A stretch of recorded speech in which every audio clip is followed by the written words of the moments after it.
나치 생체 실험.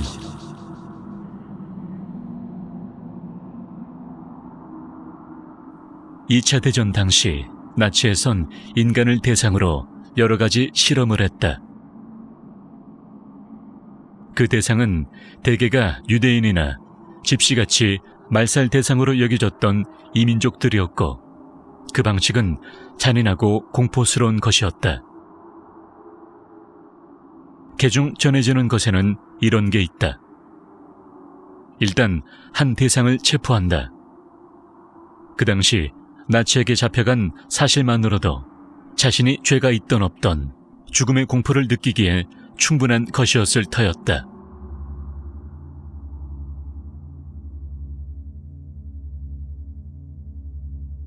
이렇게 잡혀간 사람은 취조를 당한다. 나치는 이런저런 죄목을 갖다 붙이며 강압적인 취조와 고문을 통해서 대상이 자신이 곧 처형당할지도 모른다는 생각을 가지게 유도한다. 이런 식으로 하루하루 다가오는 죽음의 공포 속에 놓인 실험 대상에게 마지막으로 가해지는 충격은 타인에 대한 실제 처형 장면을 보여주는 것이었다. 그것은 때로는 실제로 눈앞에서 다른 사람을 처형하는 것이기도 했고, 때로는 필름에 담긴 처형 장면 또는 소리나 처형 후의 흔적과 같은 간접적인 정보의 반복적인 노출을 통한 것일 때도 있었으나 항상 내용은 같았다. 바로 참형.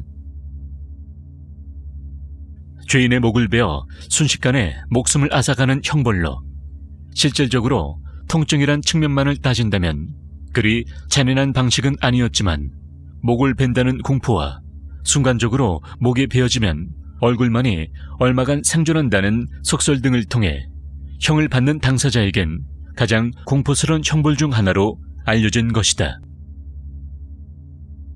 그렇게 참형에 대한 인지를 충분히 가지게 된 실험 대상은 어느 날 불식간에 처형장으로 끌려간다. 눈은 가려진 채이지만 쉴 새 없이 처형될 것임을 암시하는 주변의 얘기들과 몸으로 느껴지는 처형 때의 감촉, 피비린내, 그리고 실제 처형할 때의 순서와 똑같이 행해지는 절차 등을 통해 대상은 자신이 곧 참형당할 것이라는 것을 강하게 믿게 되고, 바로 그 순간 실험의 마지막 단계가 실행된다. 처형대에 올려진 실험 대상에게 너는 곧 죽게 될 것이란 말과 함께 그의 목에 차가운 물 한 방울을 떨어뜨린다.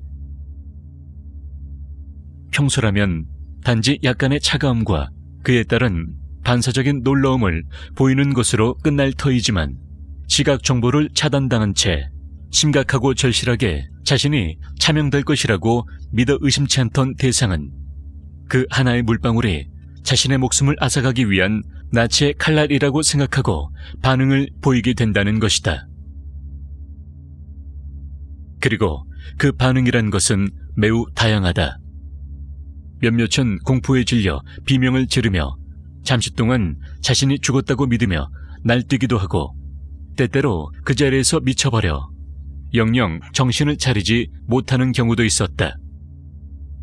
또 간큰 몇몇은 물방울이 떨어지고 나서도 약간의 반사적인 반응만을 보일 뿐 담담하게 상황을 받아들였다가 자신의 생존에 안도하는 경우도 있었다. 하지만 무엇보다도 흥미로운 케이스는 바로 물방울이 목에 떨어지는 순간 자신의 죽음을 확고하게 믿어버리는 경우였다. 그런 경우 대개는 심장마비나 호흡곤란 등을 일으키며 그 자리에서 목숨을 잃어버리고 말았다고 한다. 실질적으로 죽음을 유발하는 어떤 물리적인 현상도 없었음에도 불구하고 실험 대상들은 죽음에 대한 자신의 강한 신념만으로 자신의 신체를 스스로 죽음으로 몰고 가버렸던 것이다. 참으로 공포스럽고 한편으론 신기하기도 한 이 이야기가 실제로 2차 대전 당시 전쟁의 광기 속에서 벌어졌던 일인지, 아니면 후세에 전해지면서 와전된 것인지, 그것도 아니면 어떤 재담가에 의해서 순수하게 창조된 것인지 정확히 확인할 방법은 없다. 하지만 그것이 실제로 일어났던 일이든 아니든 간에 나에겐 중요하지 않았다. 이 이야기를 처음 접했던 당시 나에게 중요한 것은 그것이 매우 그럴듯하고 심리적으로 충분히 있을 법한 이야기였다는 것과 그리고 나에게 때마침 죽이도록 증오스러운 대상이 있었다는 것이었다. 내가 그를 처음 만났던 것은